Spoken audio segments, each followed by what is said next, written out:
Hey, beautiful people. How you doing? Ryan Hamer here today.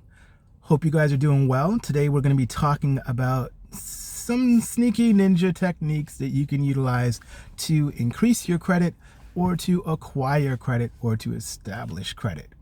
First things first, please feel free to smash that subscribe button, like, share, tell a friend, and make sure that you hit the notifications button so you can see what other videos that I come out with. All right, now let's get into it.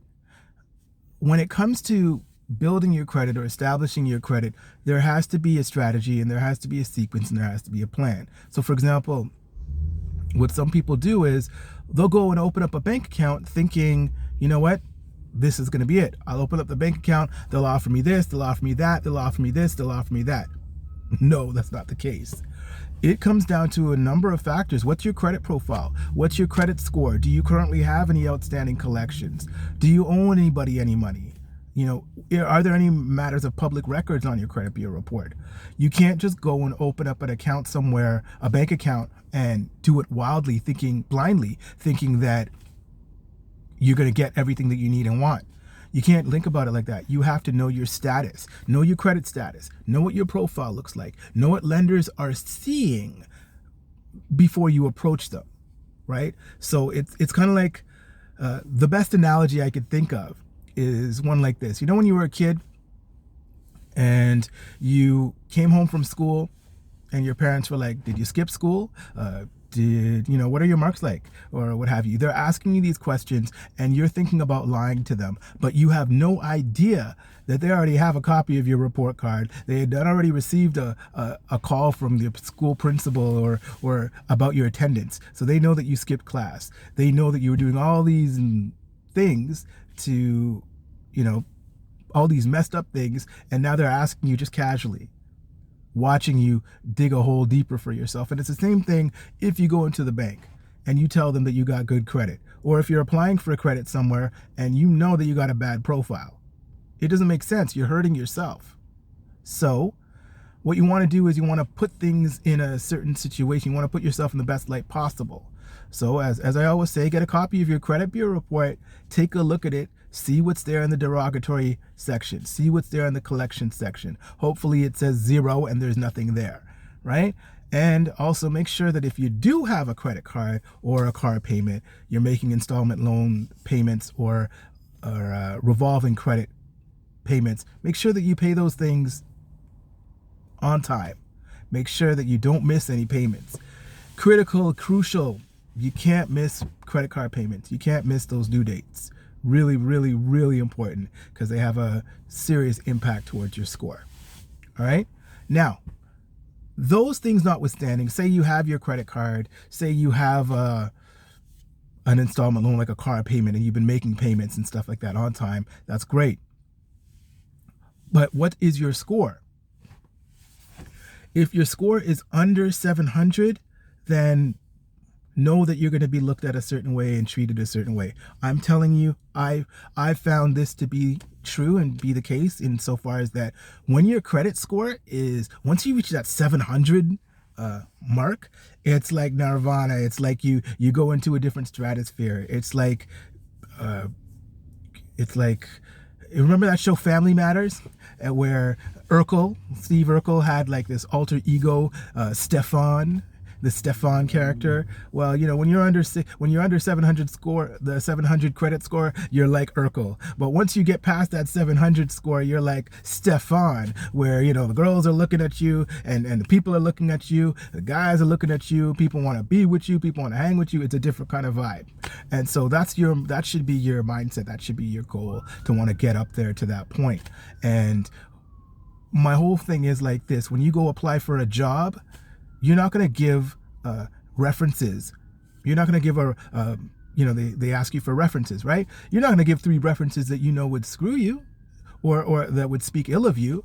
So why is it that you have 3 things on your credit bureau that are going to be derogatory? They're going to speak derogatory about your character, that are going to bring you down, right? So you don't want to do that. You don't want to put yourself in a situation in which the credit card that you have is not going to speak favorably to what you're capable of doing and being, right? Same thing with your car loans. That's why you want to pay these things on time, and you want to put yourselves in the right position. Moving over to when you want to go and apply for something at the bank or a financial institution, you want to put yourself in the best position possible. And sometimes you kind of have to do things a little differently. So I remember one time what I did was I applied for the credit card first.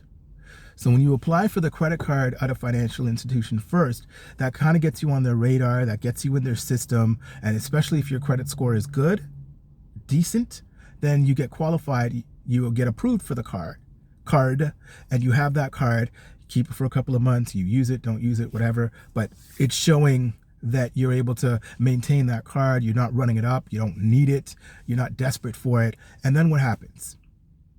After a few months or so, and your credit score is still in good standing, what you do is you go and you open up a bank account. And because you already have a credit card with the financial institution, they will then marry that credit card profile to your existing the new bank account, right?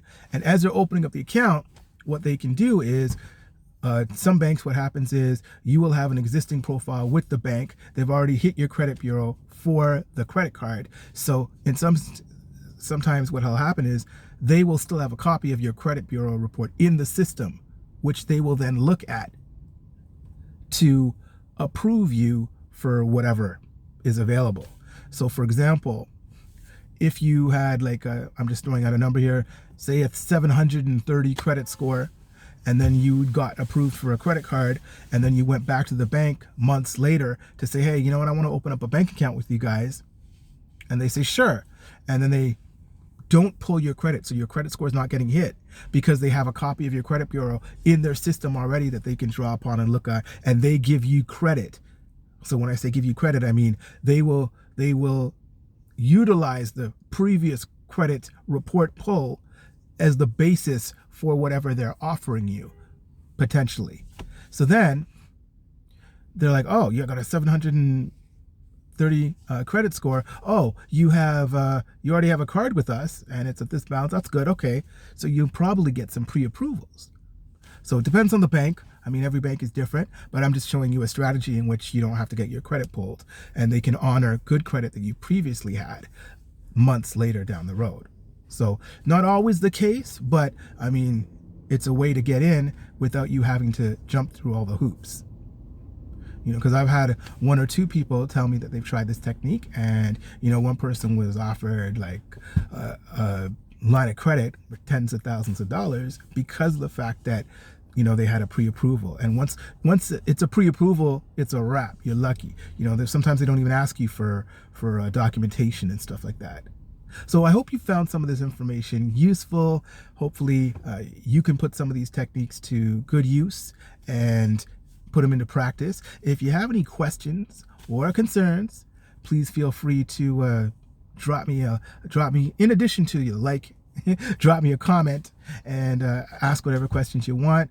Reach out to me. I'm always free if you have a question or two, and tell your friends, and stay tuned for the next video. Again, my name is Ryan Hamer, and I am your credit best friend. Take a look at some of the other videos, and also please feel free to leave some comments there if you wish. All right. Thanks for watching. Have yourself a great day.